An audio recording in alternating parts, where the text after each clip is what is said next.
Buddy, to the Tarot Flow Show. Welcome to the Tarot Flow Show, where synchronicity is the star. I'm your host, Alison Pickering, and it is my pleasure, as always, to be here with the adorable student of all things Scandinavian and spiritual and all that good stuff. He's coming to us from Stockholm on a Saturday night, and our guest is here in Southern California. Let's welcome first our co-host, Kefri Skarabus. Welcome, Kefri. How's it going? Hi, Alison. It's How going is life? fine. I am excellent, as usual. As usual, you are. Let's check out our fabulous special guest who we have today. He is a hypnotist. He is a timeline therapy practitioner using his expertise of neurolinguistic programming. And in that way, he's a mind hacker. And his specialty is something that he knows very intimately himself, which is post-traumatic stress disorder and traumatic brain injury. Thank God that he has recovered so beautifully and can help others in their pathway to recovery and health. Let us welcome the wonderful Matt Johnson. Yay! Hello. Hi. How are you doing? We're very happy to have you here, Matt, and happy that you have triumphed over many an adversity here. So I hope you will tell us a little bit about your life and your work. What's going on in Mattland? Absolutely. Thank you.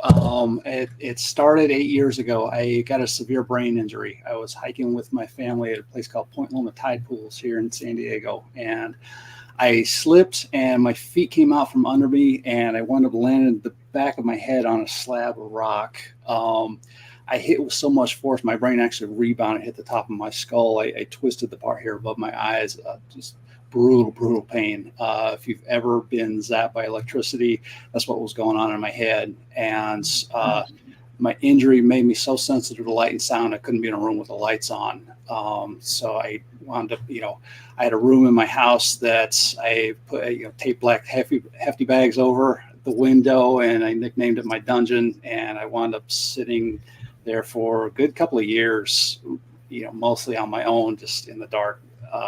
And after, a year and a half, 2 years, I came to the terrifying realization that, medical science was not going to get me where I needed to go. I tried every kind of, devoured medical studies, tried every harebrained treatment I could find, and made some progress, but not nearly enough. And at this point, despite being a lifelong skeptic, I realized I needed to open up my mind and try, what is outside of medical science that can heal me. And being in California, I had a lot to choose from, which was, a tremendous blessing. But I started getting into the energy healing. And one of the first things I tried was called Reiki. And I told you, I had the electricity going on in my head, that intense pins and needles kind of feeling. The best description I can give is she took the pins and needles and kind of made them fly in formation, if that makes any sense. And I, was not expecting, any kind of results, to be honest. And I was just blown away. I'm like, can you teach me how to do this? So I spent several days with her getting trained up in Reiki, and I kept going, trying everything I could get my hands on: pranic healing, qigong, matrix energetics, Silva holistic faith healing.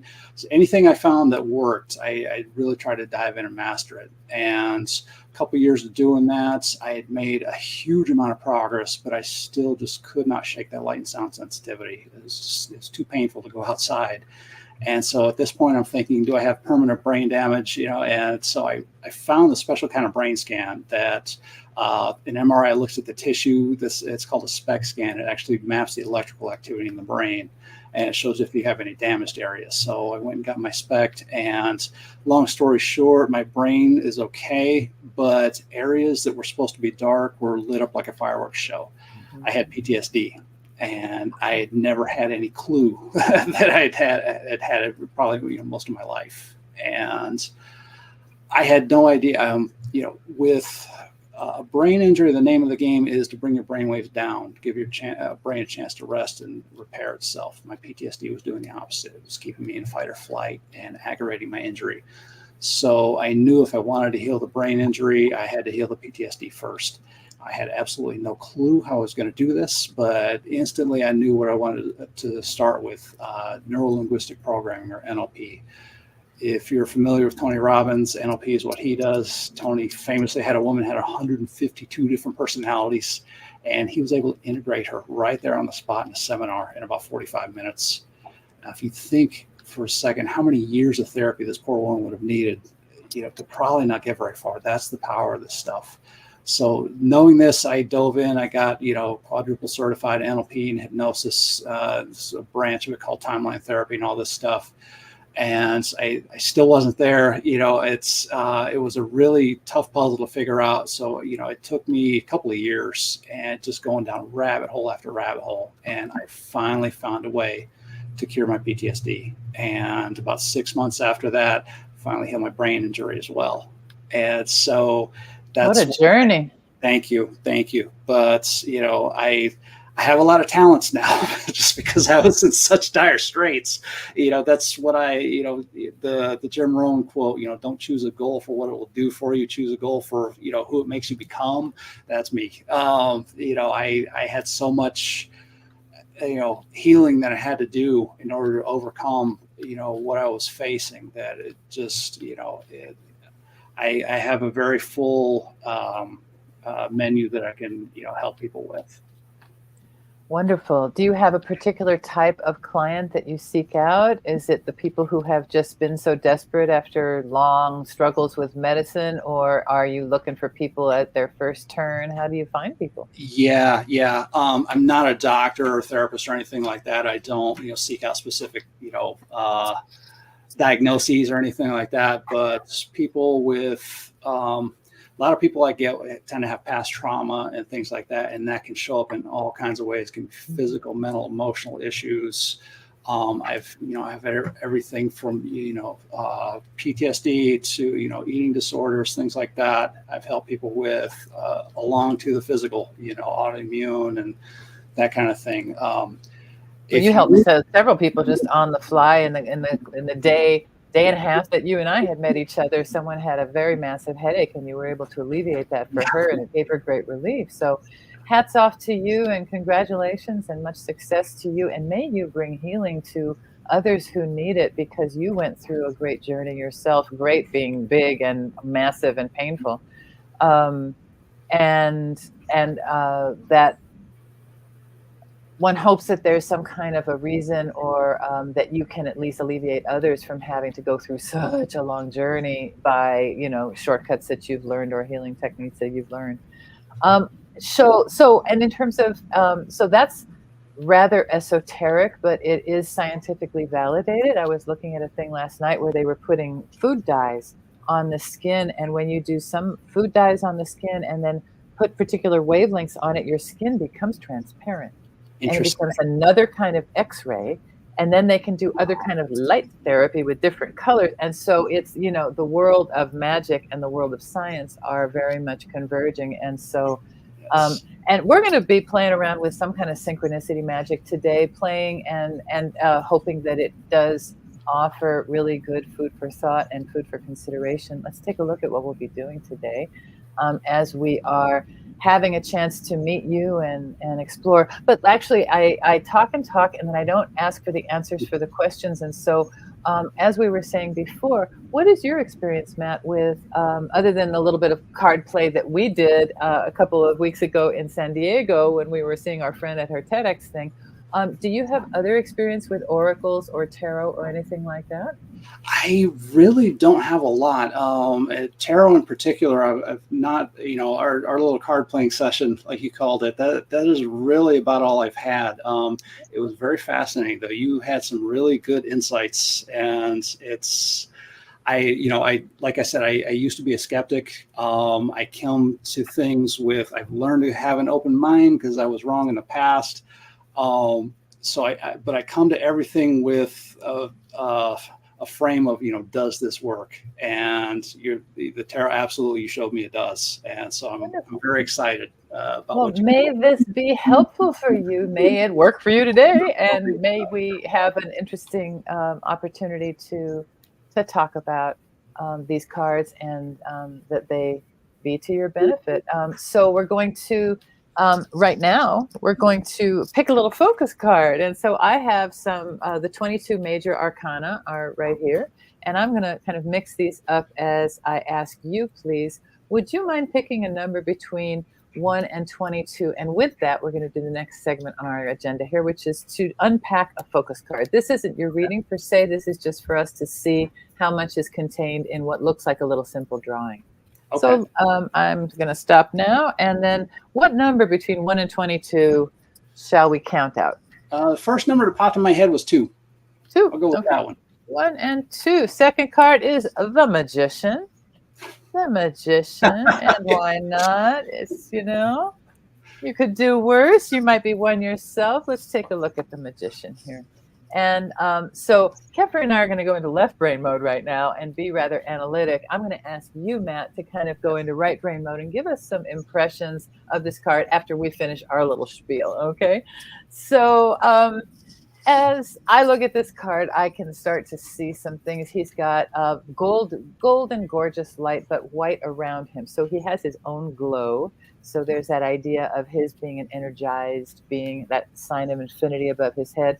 And look at the direction. And Freddie Mercury, Kefri pointed out that lots of rock stars, but especially Freddie Mercury, would use a pose like that where you're drawing down the energy into the wand and bringing it down into your garden. The garden being our earthly life. And our earthly life has red roses, it has passion, it has white lilies, which is purity. He's got a table. On the edge of the table are etched little astrological symbols, and then on the table itself are the tools of the 4 suits of the minor or arcana. What else are we able to see, Kefri, in this Magician card, the number 1 card? Thank you, Alison. This is Mercury. This is communication, and it is communication from a higher realm, actually. And the magician knows his tools on the table, but he has also a service to do, actually. And that is the service to be a conductor for this higher energy, bringing them up and bringing them also down at the same time as a vibrational connection, so to speak. And that is shown in this card, actually. And we also have the eternity symbol on top of his head also, that we have in some of the cards in the tarot deck. Actually, we have it in the strength card also. So there is a connection to that card also, because knowing this and be able to use the tools will give you strength, actually. And the magician holds a double-ended wand in his upper hand. And that is an indication that he also needs a tool to take down these energies, actually. So that's a bit of the magician. Thank you. So that's the itemized impression. What kind of holistic impressions do you have, Matt, when you look at the Magician card? This is so interesting. If you read about Carl Jung and the archetypes, I am 1000% a magician. I like jaw-droppingly. Magicians disappear from society for a while and come back and moon approve, which is absolutely my story. Just, I could go on for an hour about it, but this is spot on my card. I question, what is the symbolism of the tools on the table? Because I see several of them. The sword, the staff, the goblet, and the star, and all. Well, what a segue. Shall we look then at the tools that are on the table, which are the minor arcana? So what we chose through, and I have been doing some weird little order on this thing, so forgive me, Matt, as we look through here, the Journey of the Fool, who is the major of the majors. Well, all of us, because this is every man, every woman. It's not a man or a woman. It's a being unmanifest, willing to jump into this soul journey. The first one of the cards in that soul journey is that Magician card. And then we have all of these other cards of the majors depicting this kind of a soul journey. And there are many ways to interpret this, but one story that helps give it a little meaning and context is the idea that the first row is what we come into our being with. We have a physical being, we have our capacities, we have our parents or our physical parents. We have a teacher. We have relationships. We have vehicles to get us around with the chariot card. And the second row could be lessons of adulthood. How do we deal with our passions, with our solitude? You had your hermit phase, the wheel of fortune, the fates, law, ostracism, big changes, big tests, all those kinds of things that we have to go through in our life. And then these are states of consciousness down below. Materialism, a big shift as reality comes in and knocks us out of our ivory tower, our naked hopes and dreams, our identity and authenticity, our emotions and confusion, our liberation and freedom, the marching to a new drummer and rebirths that we go through. And then here with the world card, double wands in the hand, as this fool, who is all of these people, makes his way to the end of this journey or a new beginning. You could also read this backwards and tell a whole other story with these kinds of symbols. So these symbols are little drawings that are attempts to represent these larger archetypes, to do Jung a little bit of more mention here, the archetypes in our consciousness. And so this is Jungian indeed. This whole journey of the fool is very much the journey of the hero in the Joseph Campbell kind of tradition. And so we're all over that. What were the tools on the magician's table? These are the minor arcana. These are the suits. And so, well-prompted question. The wands are the first thing. And do you remember we looked at that tree of life earlier? Kefri, would you mind showing that tree of life real quick? That flower of life image. And remember the Do you orange, want the flower of life? Sorry, the flower one. Yeah, thank you. So on our stylized image of the tree of life here, you'll notice that on that magician card, that white yellow that is in the pulsing middle, the center of this tree of life was all around that magician figure. And so his placement in that, the idea that meeting of consciousness between the divine and where we are way down in this circular piece on the bottom here is, it's the meeting place. It's the means to communicate between the two. So the magician is very much functioning in that role. What are the suits? Well, if we look at the very top, this is hard, impossible really for us to consciously reach. Once in a while, we might get a little glimpse. And then it tosses us back out again. It's just too much for us. We can kind of meet it here, the divine here. So this is the wands. Let's say this is the cups. Let's say this is the swords. And this is the pentacles. And I'm going to take another look at these now, looking at them left to right instead of top to bottom. The wands are the spark from God. We don't know where our ideas come from, but we get them and then we have to deal with them. And they drive us. They carry us. They are our values. They are the things that really fire us up. You can see that knight is all fired up. The next thing is if we're talking about an idea that must come from inception into reality, then the next thing has to be the care. It's not going to go anywhere unless you care about it. That's the cups function here. And then you can see that the knight down below cares very deeply about his quest and what he's carrying forward.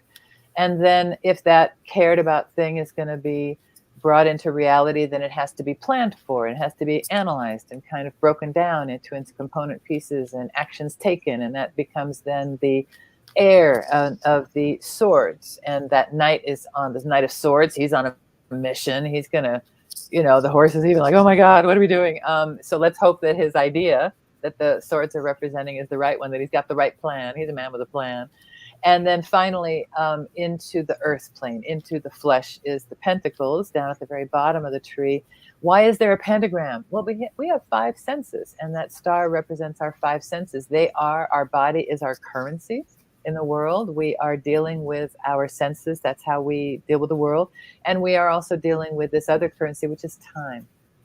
We even use the word current, the current time, And so that time is a factor that you can see in that Knight of Pentacles, because he's not moving at all, because it's so slow here in the time plane that, babies have to go through a whole gestation period. The crop has to be watched over while it grows. The seeds grow down into the earth invisibly before we can see evidence of their sprouting above the soil, et cetera, et cetera. You had to go into your cave for a couple of years before you could reemerge as your own new self. And so there's a lot of this time frame and the processes that we undergo. And let's take just a brief look at the suits 1 through 10 on the left, and then the court cards, the 4 court cards on the right.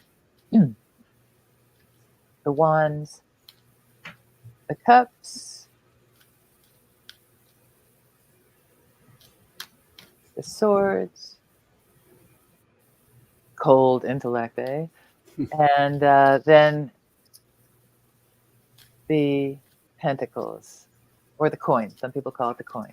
You might hear me call it the coin. So those are our little tools in our vocabulary. We're going to do a reading with you, Matt, and the reading is going to have 7 cards. We will use the big card spot to focus on some of the 6 to start with, and then we'll take a 7th card for perspective at the end. But the first card we're going to pick is going to be whatever this issue is. Okay. And I think we're going to be looking at you and your trajectory into the future, business-wise, life-wise. We're going to be looking at a timeline. This may be anchored right in the now, and we're going to be looking at some future stuff, or we're looking at a story and what now are we responding to with advice cautionary over here and advice supportive over here. And then we'll pull a card for some perspective at the end. And so that's what you have subjected yourself to, and we haven't even started.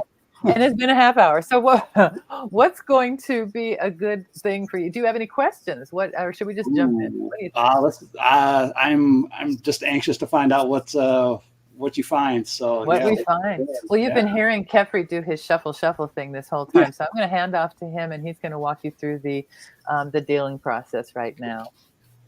Yeah, and I am shuffling the cards, Matt, and you say stop where you want the stop to be. Okay. Stop. There. And how many times do you want to cut the deck if you want to cut the deck? Twice. 1 and 2. And there we go. And we will look at the middle card in the top row first. That is the subject. And that is the judgment card. And we will go on the bottom row and look at the leftmost card, and that is the past, and that is the death card. And we will look at the middle card, that is the present, and that is the page of pentacles. And we will look at the rightmost card, and that is the future card, and it's the High Priestess. And we will look at the top left card, and that is the advice not to do, so to speak. And that is the 3 of Swords. And we will look at the rightmost card in the top row, and that is what to do, the so to speak advice card. And that is the 5 of Pentacles. And we will wait with the 7th card for now, and Alison will come back. Okay. So let's go ahead and put up that significator card with the judgment, please. Yeah.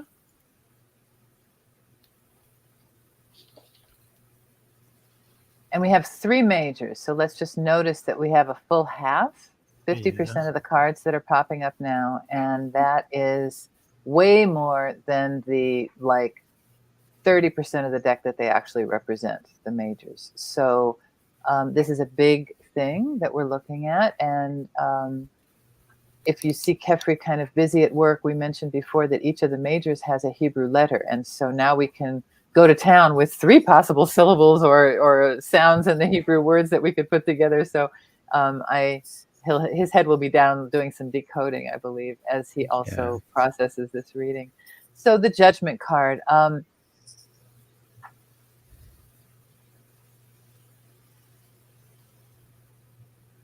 Well, all over this reading is this new identity. And so who are you really is really what's coming into attention right now. And so this is you coming at, so there's literally the death card is in the past. And look at what these people are being awoken from. They are literally coming out of tombs or coffins as they are being called to a new reality from this trumpeter who has this equal-armed cross representing balance and representing we talked about the opportunity that we're having today to look at along our timeline, these opportunities to think more deeply. And this is an opportunity to be a new human, even as you're in your same body, that you have a new mind.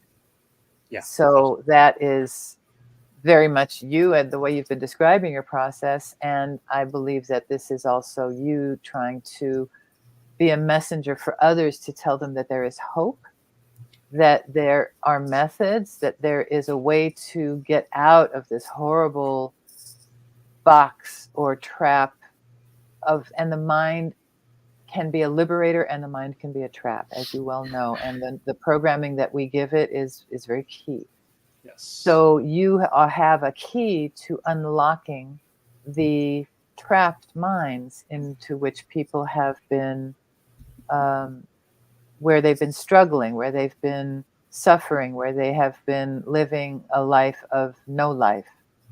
And so you are bringing them the opportunity for a new life. And what a huge blessing that is. You are an angel coming into people's lives and you bring value. Not only in the divinity of your purpose, but just in the worth of the therapy. You know what I mean? It's so there's a value, capital V, and then there's a value just kind of on the day-to-day kind of regular V. And so let's look at this timeline, please. Kepri, would you put up the death card? Yeah. And as we know, or we should know, the death card is very seldom literally death in the tarot, but rather these big changes that march through our lives that we cannot help but respond to. And then different people respond in different ways. And some of those are less effective than others. So you can see that the king is on the ground because resistance is futile, and even his power cannot stop whatever this force is coming through. The Pope figure is negotiating, but that's not working out. The strength figure is looking away. Only the baby is kind of looking up. And so this idea of coming to it as a little child is also within this. But the idea is that something came through your life that you could not do but to respond to. Pardon my grammar, but could be your injury. This could be the period that you spent in your tomb that was a living tomb, that was your cocoon, that was your cave, that was your place where you had to undergo your transformations or your changes, or just keep yourself armored up from the difficulties of the outside world because they were so much of an assault. Notice the two pillars. So we looked at the tree of life. Those two pillars, or shall we say, two significant pillars, are portrayed at the back of this card with a rising sun behind it. The moon card has these more in the foreground as the frames of the pathway that we must all walk. And we saw the tree of life image before we started this reading, where we have the two pillars on either side and the balanced pathway is kind of up the middle. And so all of those things are kind of implied here.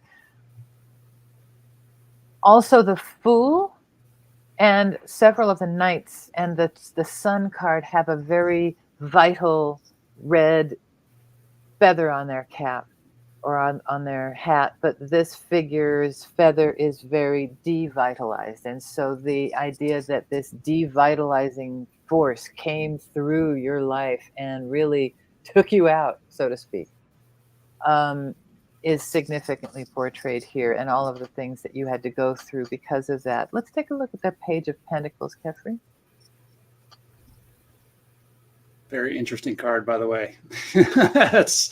There was no negotiating with that. Yeah, it's not at all. No, not all the powers in the world, not all the meds in the world, not all the affirmations in the world. You know, it's some things are powerless. Most things are powerless unless it's the rebirth, which is the child, or the innocence, or the going back to childhood, which I think really is where it was at for you. So, and going back to early wounds that we don't realize how we carry with us. And so from that massive transformation that marched through your life and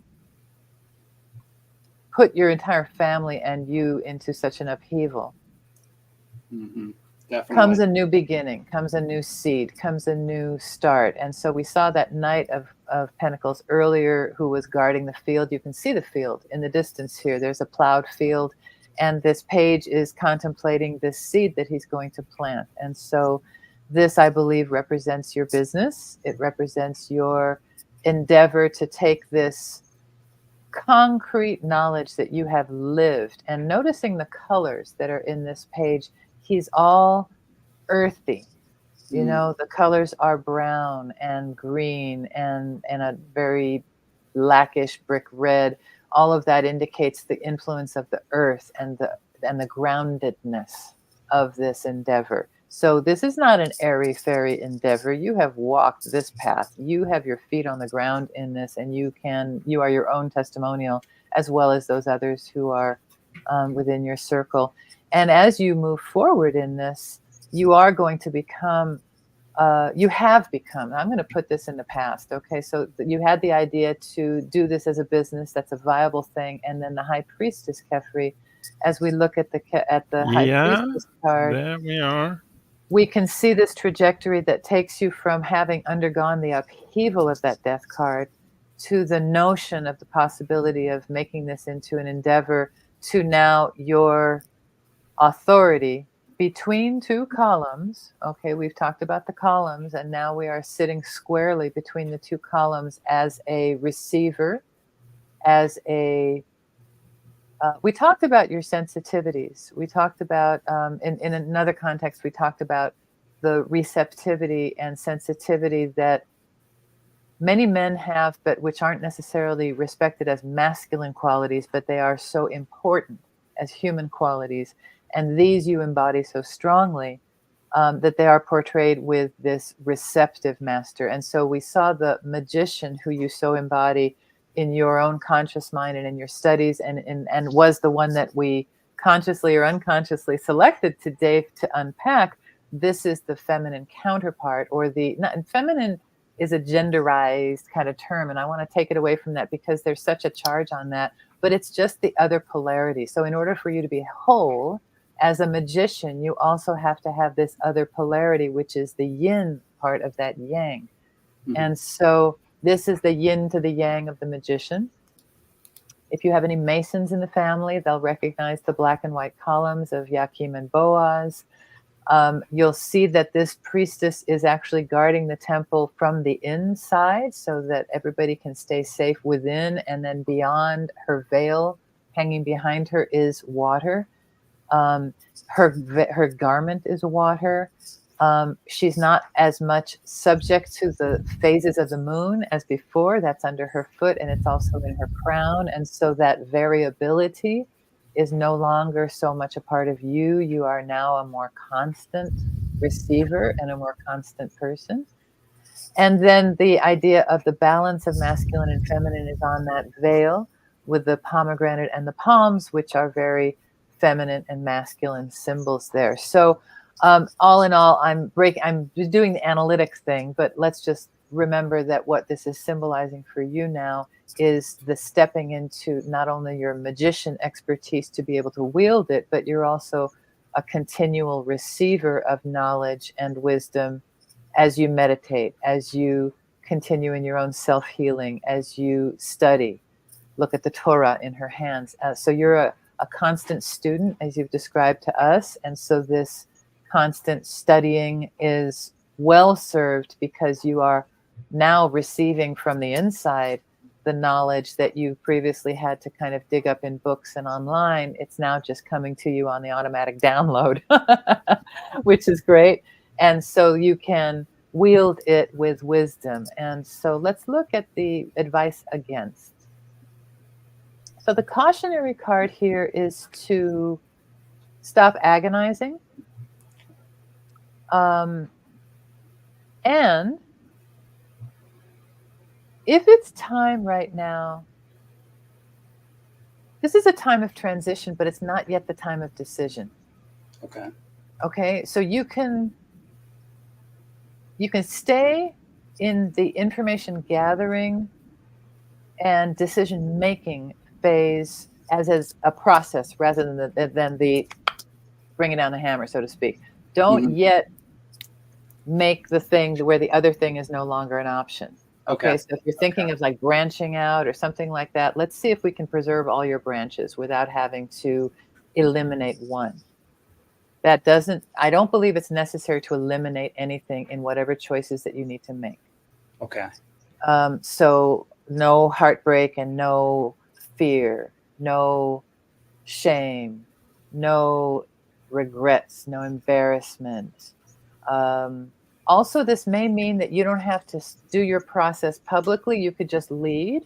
This may go to our current little thing that we're involved in right now. You don't necessarily have to be on camera leading the process, but you could lead the cheer. You don't have to show your process necessarily, but this is me inserting a bit of myself right now. But in any case, you've been through enough heartbreak. Maybe you don't need, maybe that's not the therapy you need at this moment. There may be other things. I don't know. Let's take a look at the advice 4, which is a very interesting advice 4 card. Slightly annoying in the business department. You pulled this one. I recognize this one. Yeah, you pulled it for me before. We did.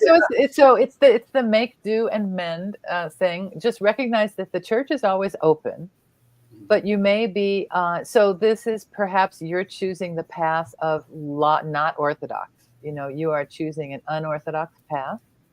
You are choosing a path. It's a voluntary path. Your wife has chosen it with you, or she is along for this in support of you. You've both taken on this voluntary simplicity, shall we say, for a time to make this happen.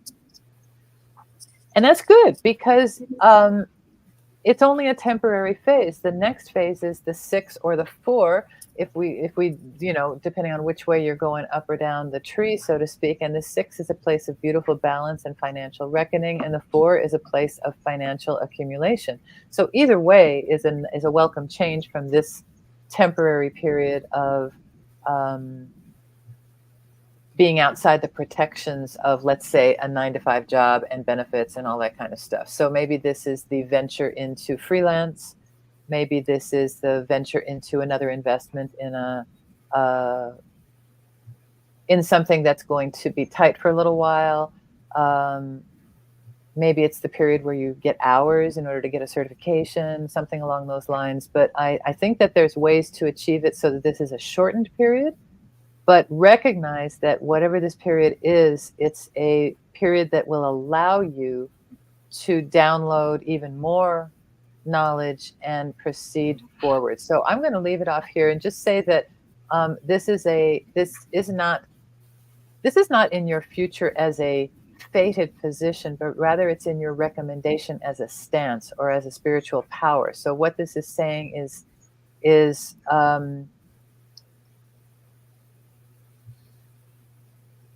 it's okay at the moment to acknowledge that money's tight. Mm-hmm. And that doesn't stop you at all from doing your work and from being a valuable and valued human being. It just happens to be right now that this is just a phase. And just recognize that it's a phase and here's what it is. This is just a phase that you're going through. It's not the reason for you to change course. Okay. So it's not the reason for you to make that difficult decision of that 3 of Swords. It's just a recognition that this is going to be tight for a minute. And you can survive. You're going to be okay. You're together. That's the most important thing. And we'll have some more cards to come up. Kefri, what say you? Yeah, thank you, Alison. I am touched by this reading because this is strong, actually. And the Judgment card first here shows this is a fiery energy, actually, that is in this card, because this is the element of the primary fire, the fire that has built this world, so to say. And it is also a call in this that we have been talking about, that you have been going through, Matt, and you have come out of it also. And there is also a small secret in this card, because those figures here make a word here, and that is the LVX, and that is the holy light. And they are giving the light, so to speak, in this card, because they are making the letters of that word. And that is what is here, that you are giving something back to the divine world, if we are saying like that. Your mission is providing something. And that is also showing by the words that I will reveal when I'm ready with this reading, actually. And it is very touching, actually. And showing it, ALISON has already talked about it, the death card here in the past, the process of going into a sort of a death situation and not knowing how to come out of it, and so on. And looking deeply on this card, we have a symbol for spiritual awakening in this card also, because the letter for this, the Hebrew letter, is symbolized by a fish, actually, and that is also going back to light and Christianity, we can say, or a sort of a spiritual awakening here, actually. And that is also shown by the sun in the cards between the two pillars in the back here. So there is always light, and here we have the full light in the present position, because here you are starting to building something, and you are starting to building something about out of what you have experienced, actually, because it is building in this world. And it is a sort of a young builder for the moment, because the page is young, but he is also knowing he needs to spread out his seeds, so to speak, on the ground, and it will grow up. And every seed will not grow up, but some will grow up, and that he can take further. And that is what you are doing for the moment, I believe, Matt. And that will be good, actually, because you have the light in behind there also and everything. So you are in a supportive position from something here, something higher, and you have always already told us about that, actually. And the future here is quite beautiful, because that's the high priestess that ALISON has been gone through here. And this is about secrets, and this is about the higher secrets, actually, coming from a higher world, coming from a divine world, perhaps, and they are revealed gradually to those who are ready for them, actually. And you can see this in this symbology of this card also, because she only show a bit of the Torah, actually, in the card. She hides some, so some things are always in hide, and for us to experience and perhaps discover. And that is a process that will going on for you. And when you are starting to build here with the Page of Pentacles, you will go into this stage for real, actually, because you will be in it. And you will be between the two pillars there, the black pillar and the light pillar. And you are the middle pillar here, because that's the figure in the card, actually. And also the tree of life is depicted on her, behind her, with the pomegranates there. And that is a bit of your process here. I think that you will be more and more interested about esoterical disciplines and tools and so on. And that also going deep, because you see the moon in this card also at the bottom of it. And I think also that go back to what you have been through also, and you can go back to that and you can see how things have been needed to go in that way to make you discover what you should discover, actually. And also we have this three of sword that ALISON has been talking about, and this is a cautionary card here. And behind this sword is actually in hide that balancing spot of the tree of life, actually. And the swords here, if you look at them, they are in exactly the same position as the tree of life, actually, the pillars, even if they are doing an X there also behind the sword. And there is an advice here, I think, and that is, don't go into the black light, so to speak. Don't get caught up in that, and don't get caught up in when you have people you help. Don't get caught up in their process. Use it as a sort of a map for helping them, but don't go deeper inside of it then. Go out of it then, because that light is not good to take in too much of, actually.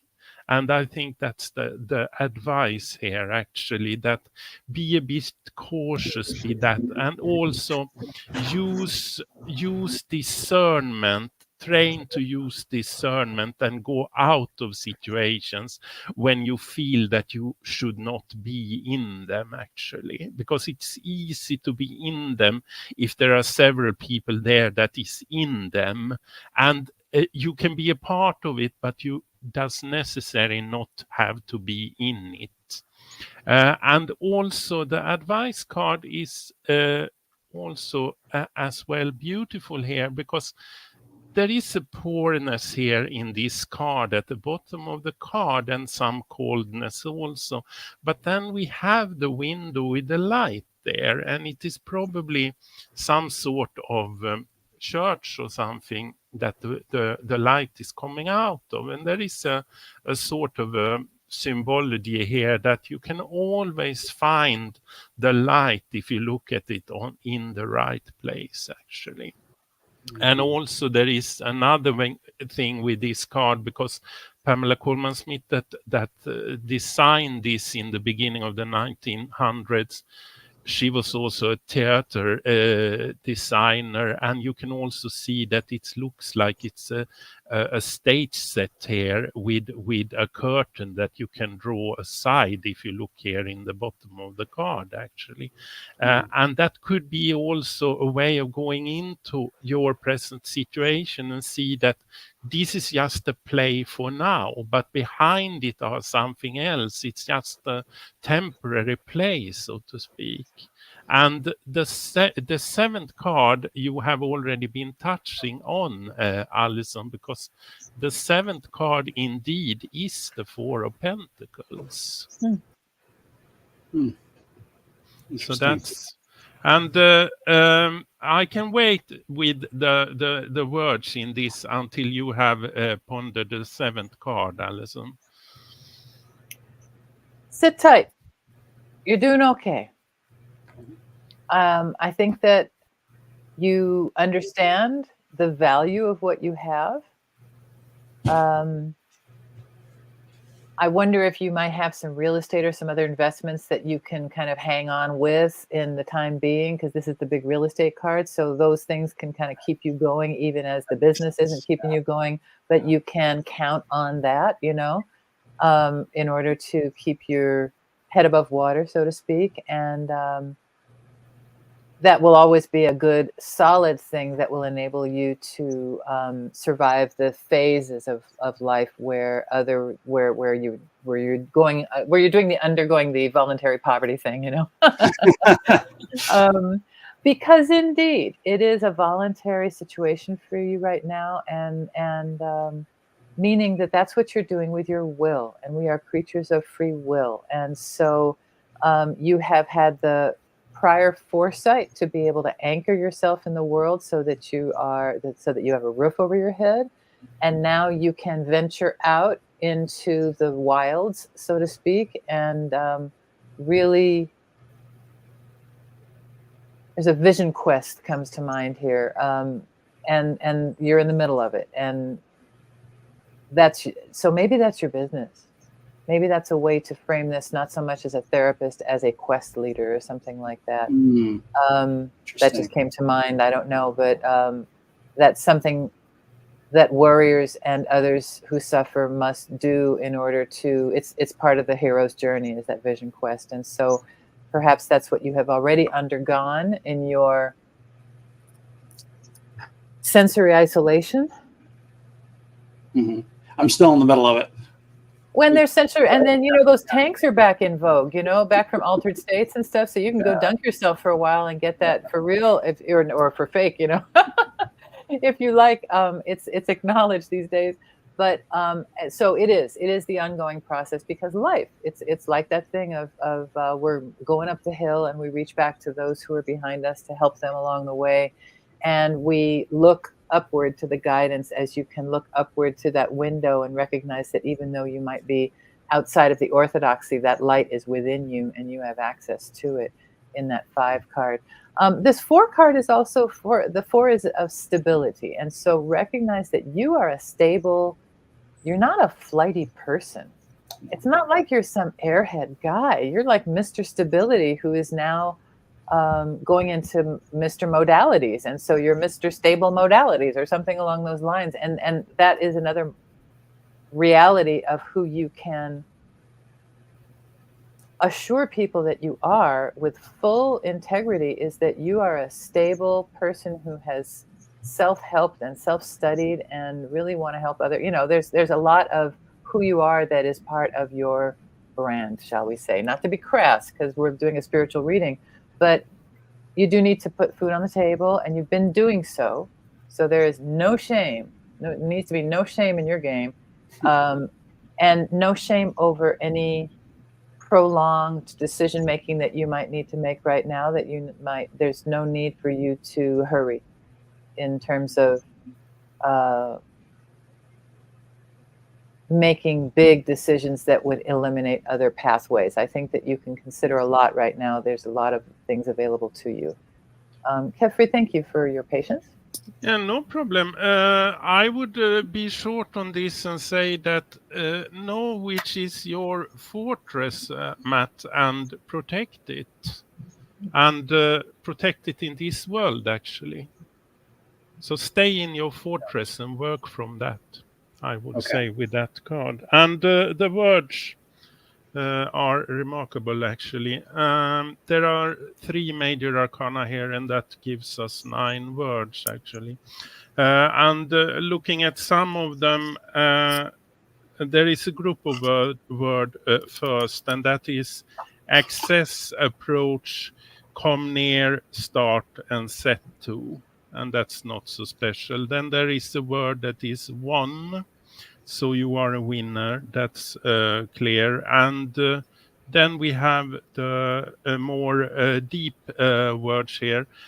Going from the judgment to the death to the high priestess, going from top to bottom, so to say. I read that as a divine source or something that has a message or something. And the word here is actually unconditional love. And I think that that is the support you have from higher realms, actually. So that is very strong, actually. And then there is another word, and that is the name of the Hindu god Ganesha, actually. And that is a lucky god. So that is also, and then it's another word, and that is the name of God himself, because that is Hashem in Hebrew. So that is, so there is a lot of things going on in these cards, actually, deep things going on here. And the message, I love it. So, you also, yeah. Proximity, victory, unconditional love, removal of obstacles, and Hashem. So yeah. So we are in the presence of greatness, Kefri. Yeah, we are. We are. We are indeed. We are. Yeah. No, and it's something. So it's always a privilege and an honor and very touching to be able to meet people who are so real, capital R. Thank you. Yeah. And likewise. Yes. Yeah. So it's lovely. Well. So this, my dear, is the Crazy Tarot flow. And so I hope it's been useful to you. I know it's a bit of a fire hose, so we do have the recording. I hope it's been relevant. Definitely. Yes. The death, the high priestess, that has been my journey. The old me had to die in order for myself to heal. I'm trying to use that experience and all the stuff that I had to learn in order to help other people. And you described the struggle to a T, because I've been through so much and taken in I've got so many, techniques, mental, physical, energy, you name it. I'm having a really hard time deciding what I want to be when I grow up. You know what I mean? It's tough. And so that is exactly, the Three of Swords and that first card where the Judgment card, where they're, waking people up. That is exactly what I'm trying to do. Exactly. Because I'm very grateful to my doctors. I wouldn't be where I am without them. But my very first neurologist, I went into his office and he told me, well, there's nothing I can do for you. And so, all right, next. And so, the first one gave me a pill to help me put out that fire in the brain, helped, it was a noticeable improvement. I said, okay, great. Can you help me, with something to help me sleep? And he's like, no, there's nothing I can give you. And so on to neurologist number 3, I told her that, oh yeah, I give you amitriptyline, which worked. And so again, I'm very grateful to all my doctors. Would not be where I am without them. But the reason I tell that story is how many people would have stopped at that first doctor. You know what I mean? And so my whole journey and all that it's really been about, learning that there's more out there than just, what established medicine can give us. And, sometimes when the medical system doesn't work for you, it doesn't get you where you want to go, there are alternatives. And so I'm not exactly, 100% sure what my path is looking like at the moment, but it will definitely be in that vein. I want to thank you. Sorry for all the camera switches, but I wanted to be able to capture you. And here, why don't I just bring you over to the middle now anyway? So I did want to capture you because you're a beautiful human. And I wanted to make sure that we had a chance to really see you up close and have the chance to thank you for being with us and to wish you all the best in all of your wonderful work. In the show notes is going to be the contact information for people to get hold of you. I trust that you do work remotely as well as in person in Southern California, and I look forward to our next encounters. And I appreciate your being here on the Tarot Flow Show. Thank you, Matt Johnson. Thank you. It's been a pleasure. I really appreciate your being here. And so any final words in terms of words of advice? If you had to give people words of wisdom for getting through difficult times as you have learned to get through, what might those be? I have been literally flat on my back in a dungeon, and everything that I tried, some made me worse, some made me better, but the one thing that really propelled me through it was just I'm my PhD, pig-headed determination. I just never ever gave up, and I've noticed, I don't fault them for this, but I've noticed a lot of people will kind of give up or whatnot and just say, oh, this is my fate. When you make a decision that, hey, I always saw myself dancing at my daughter's weddings. That was the visual that I had. But when you make a decision, the word decision comes from the Latin root de, which means from, and caedere, which means to cut. When you make a true decision, you cut off any other possibility. So if you're facing something that seems insurmountable, step one is always just make that decision. This is how it's going to be. And then you just never give up until you get there.